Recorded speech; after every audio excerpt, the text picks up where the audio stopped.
কাঁটা নেই, ধরে থাক।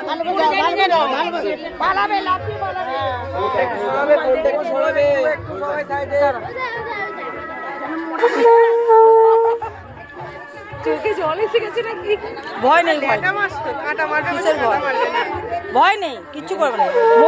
আর বেশি টিপেও ধরবি না, কিন্তু সবাইয়েরই ভয় লাগে। বেশি করে ধরতে হবে।